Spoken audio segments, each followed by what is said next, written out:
दोस्तों, आप successful online trader बनना चाहते हैं तो उसके लिए आपके सामने सबसे बड़ा सवाल ये है कि मैं कहाँ ट्रेड करूँ। स्टॉक मार्केट में करूँ, कमोडिटीज़ में करूँ या क्रिप्टो करेंसी में करूँ। चलो, मैंने स्टॉक मार्केट को चुन भी लिया, तो स्टॉक मार्केट में कौन से इंस्ट्रूमेंट में ट्रेड करूँ? इक्विटी कैश में करूँ, निफ्टी बैंक निफ्टी के फ्यूचर ऑप्शन में करूँ या स्टॉक फ्यूचर ऑप्शन में करूँ? अब इस वीडियो में हम लोग इस चीज़ की पड़ताल करने वाले हैं कि कैसे हम एक सबसे अच्छे इंस्ट्रूमेंट पे जा सकते हैं अपने हालात को समझ के, और उस इंस्ट्रूमेंट से आप अगर फोकस करके काम करेंगे तो सबसे ज़्यादा पैसा बना सकते हैं। तो दोस्तों, मैंने इतने सालों की जर्नी में ये चीज़ देखी है कि अगर अधिकतर लोगों को नज़र में रख लूँ जिनकी कैपिटल 5000 से लेके 5 करोड़ तक होगी, वो अगर जाना चाहते हैं तो किस चीज़ पे जाके उनको सबसे ज़्यादा पैसा मिलेगा और किस पे फोकस करके उनको ऐसे नुकसान नहीं होंगे कि वो बाज़ार से बाहर हो जाए। तो सबसे पहले तो लोग इन्वेस्टमेंट की बात करते हैं। इन्वेस्टमेंट की बात इसलिए करते हैं कि जो चीज़ तेज़ी से हो रही है वो धीरे धीरे होगी तो चल जाएगा। हम कई बार चीज़ों को पोस्टपोन कर देना चाहते हैं। तो ऐसा हुआ कि जैसे आपने स्टॉक मार्केट में ट्रेड किया तो गलत ट्रेड होने की वजह से एक झटके में ऐसे लेट हुआ और आपके 5000 रुपीज़ माइनस हो गए। आपने कहा यार, इसमें तो एक दिन में ही 5000 का नुकसान हो गया, तो हम एक काम करेंगे, एक शेयर को उठा के रखेंगे और उसको लेके 6 महीने के लिए, साल भर के लिए छोड़ देंगे और ज़्यादा नहीं, 50,000 रुपये लगाएंगे। अब ऐसा जब करने गए तो 50,000 के शेयर जब खरीदे और स्टडी सही नहीं थी, अगर ट्रेडर आप गलत हो, स्टडी आपकी सही नहीं है, तो जाहिर है कि इन्वेस्टमेंट में भी उस चीज़ का असर तो पड़ेगा ही। तो आप गए ताबड़तोड़ यहाँ वहाँ से किसी से पूछा और या तो किसी स्टॉक की प्राइस को बढ़ते हुए देखा, आपको लगा ये अच्छा होगा, मेरे सामने बढ़ रहा है, महीने भर से आपने उसको उठा लिया। उसके फंडामेंटल आपको पता नहीं थे, आपने और कुछ ज़्यादा चेक भी नहीं किया और लेके बैठ गए 50,000 का माल। अब 6 महीने या 1 साल बाद देखा तो वो 25,000 का दिख रहा है। यहाँ नुकसान और ज़्यादा हो जाएगा। फिर लगा कि नहीं यार, ये सब स्टॉक का मामला तो गड़बड़ है। किसी ने कहा एक काम करो कि निफ्टी में काम क्यों नहीं करते, मैं तो सिर्फ निफ्टी में काम करता हूँ। तो आप निफ्टी में काम करने लगे। अब निफ्टी के फ्यूचर में या निफ्टी के ऑप्शन में जो मूवमेंट आता है वो साल में 3 बार आता है, 15-20 दिन या 1-1.5 महीने के लिए। बाकी टाइम निफ्टी बहुत रेंज बाउंड होती है। तो एक बार आप पैसा बनाते हो और फिर 3-3 महीने तक रेंज बाउंड रहता है। और 3 महीने को रेंज बाउंड मार्केट में जब आप बोर होने लगते हो, आप ऊबने लगते हो चीज़ों से, और जैसे ही आप बाहर जाने लगते हो फिर निफ्टी में मूवमेंट आने लगता है। तो ऐसे करके आपको अंदर से महसूस होता है कि यार कंसिस्टेंसी तो नहीं आ रही, मज़ा नहीं आ रहा। मतलब ठीक है, हमको कभी कभी फ़ायदा हो जाता है, कभी कभी लॉस हो जाता है, बड़ा लॉस हो गया, कवर कर लिया, लेकिन मज़ा नहीं आ रहा। अंदर से आवाज़ निकल के नहीं आ रही कि हाँ, इससे पैसा मैं बना लूँगा। तो क्या किया जाए?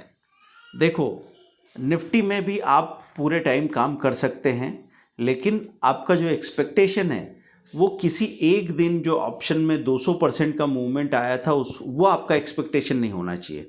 आपका एक्सपेक्टेशन अगर ये हो कि ये जो 10% का मूवमेंट हर दिन आता है ये मैं 10 स्लॉट में लेके निकल जाऊं, तो आप निफ्टी में निभा लोगे। लेकिन दोस्तों, ध्यान रखना पड़ेगा इस बात का कि उसमें बाइंग और ऑप्शन राइटिंग, ऑप्शन सेलिंग, इसकी स्विचिंग आपको मैनेज करनी पड़ेगी, जिसमें बहुत कंफ्यूज हो जाते हैं लोग। इसलिए फाइनली मैं आता हूं इस बात पे कि शॉर्ट टर्म स्विंग ट्रेडिंग वो बड़े काम की हो सकती है, या स्विंग ट्रेडिंग के हिसाब से जो स्टॉक निकाल के लाए उनमें इंट्राडे आप करते हैं तो बहुत अच्छा रिजल्ट आपको मिल सकता है। स्विंग ट्रेडिंग में 1 महीने, 2 महीने, 3 महीने की होल्डिंग की भी बात नहीं कर रहा हूँ। उसमें तो ये खतरा हो सकता है कि प्रॉफिट बढ़ के अगर 15% तक चला जाए तो प्रॉफिट लॉस बढ़ के भी 25% तक आ सकता है, और हमको प्रॉफिट उतना नहीं चाहिए जितना लॉस से अभी किनारा करना है, लॉस को अवॉइड करना है। इसलिए मैं आपसे कहता हूँ कि आप हमारी जैसे ऑल इन वन स्क्रीनर या शॉर्ट टर्म ब्रेकआउट वाली जो स्ट्रेटेजी है ना, वो आपको 3 से 4 दिन के अंदर 2 से 5% का प्रॉफिट दे देती है। आप वो लेके बाहर निकल जाते हो। फिर कोई स्टॉक क्लियरली ब्रेकआउट में आता है, फिर आप पोजीशन बनाते हो, फिर बाहर निकल जाते हो। ये तरीका काम कर सकता है। तो दोस्तों, सारी चीज़ों से, इंस्ट्रूमेंट में से अगर कोई ये पूछना चाहे कि सर मैं शुरुआत करूं और मेरी कैपिटल 5000 है या 50,000 है या 1 करोड़ है, तो मैं आपसे ये कहूँगा कि दोस्तों, आप इक्विटी कैश में काम कीजिए। कारण क्या है इक्विटी कैश का? फ्लेक्सिबिलिटी है पूरी। जब जब आपको मार्केट में बहुत अच्छा माहौल दिखता है, सब कुछ चीज़ें ठीक है, आप अपना वॉल्यूम बढ़ा सकते हैं वहाँ पे। नहीं तो जैसे ही आपको वोलेटिलिटी या कन्फ्यूजन दिखे, आप अपना वॉल्यूम अपना घटा सकते हो। वॉल्यूम करने के बाद में आप उसमें से 50% में से लॉस बुक करके और 50% में वेट कर सकते हो। आपको जब बहुत ज़्यादा तेज़ी दिख रही है तो आप अपना पार्ट प्रॉफिट बुकिंग को 10% 15% 20% करके और आखिर तक भी जा सकते हो। तो हर जगह आप कंफर्टेबल रहते हो और हमेशा आपको कोई ना कोई चांस मिल जाता है, क्योंकि निफ्टी में मूवमेंट नहीं हो रहा है। माना मैंने, कुछ स्टॉक्स में स्टॉक स्पेसिफिक ब्रेकआउट है, उस ब्रेकआउट का फ़ायदा आपको मिलेगा दोस्तों। अभी एक ट्रेडर के बारे में पढ़ रहा था मैं, 18 की एज में उसने ट्रेडिंग शुरू की, 22 की एज में काफ़ी अच्छा काम करता है, मिस्टर अंशु सेहरावत करके हैं। अच्छा ट्रेड किया उन्होंने। तो क्या पॉलिसी है, एक पर्टिकुलर इंस्ट्रूमेंट की इक्विटी कैश में जो भी स्टॉक कमज़ोर है, जिनके फंडामेंटल कमज़ोर है, कोई नेगेटिव ब्रेकआउट हुआ है, वहाँ वो शॉर्ट सेलिंग करते हैं और लगातार पैसा बनाते हैं। तो आदमी ने इक्विटी कैश में भी एक दिशा पकड़ के रखी है। बीरिश ट्रेड कर रहे हैं, बीरिश ट्रेड को ही बार बार ढूंढ रहे हैं और उसमें जो भी गलती होगी उसको सुधारने की कोशिश कर रहे हैं। उसको हेज करने के लिए क्या तरीके होना चाहिए वो देखने की कोशिश कर रहे हैं। दोस्तों, अगर ऐसे फोकस करके काम करोगे ना तो बात बन जाएगी। जैसे आप मिस्टर PR सुंदर को देखते हैं। PR सुंदर साहब बैंक निफ्टी के ऑप्शन की शॉर्ट सेलिंग ज़्यादा करते हैं, ऑप्शन राइटिंग ज़्यादा करते हैं। ऐसा नहीं कि उनको बाकी चीज़ें पता नहीं, या बाकी चीज़ों में काम करेंगे तो अच्छे रिजल्ट नहीं आएंगे। रिजल्ट तो कहीं भी आ सकते हैं। मैं बार बार आपसे कहता हूं कि इस जनरेशन की प्रॉब्लम ये नहीं है कि लोगों में टैलेंट की कमी है, लोग मल्टी टैलेंटेड है और यही प्रॉब्लम है। हमारी प्रॉब्लम यह है कि हम सब कुछ थोड़ा थोड़ा कर सकते हैं, हम सब कुछ कर सकते हैं, इसलिए किसी एक चीज़ पे फोकस करने में समस्या आ रही है और वही फोकस की प्रॉब्लम हमारी सक्सेस को रोक दे रही है। तो अगर आपको सक्सेस के लिए जाना है तो बात ये नहीं हो रही कि आपको बाकी चीज़ें आती है कि नहीं आती है। आपसे ये पूछा जा रहा है, आपको ये देखना है कि कौन सी चीज़ मेरे टाइमिंग के हिसाब से, मेरी कैपिटल के हिसाब से, मेरी पर्सनालिटी के हिसाब से कौन सा इंस्ट्रूमेंट मुझे सूटेबल लगता है, और उसी पे आप फोकस करो एक पर्टिकुलर टाइम बिंग तक। कुछ समय के लिए 3 महीना दो, 6 महीना दो, 1 साल दो, और लगातार फिर उसी पे काम करते हुए फिर अपने रिजल्ट को देखो। लेकिन कम से कम 3 महीना तो मैं आपको बोलूँगा। मैं ये भी बोलूँगा आपसे कि एक लॉन्ग करेक्शन आ जाए ना, और लॉन्ग करेक्शन आके चला जाए, तब तक आप एक इंस्ट्रूमेंट पे रहो। तो 6 मंथ उसके लिए काफ़ी होंगे। 1 ईयर हो तो बहुत ही अच्छी बात है।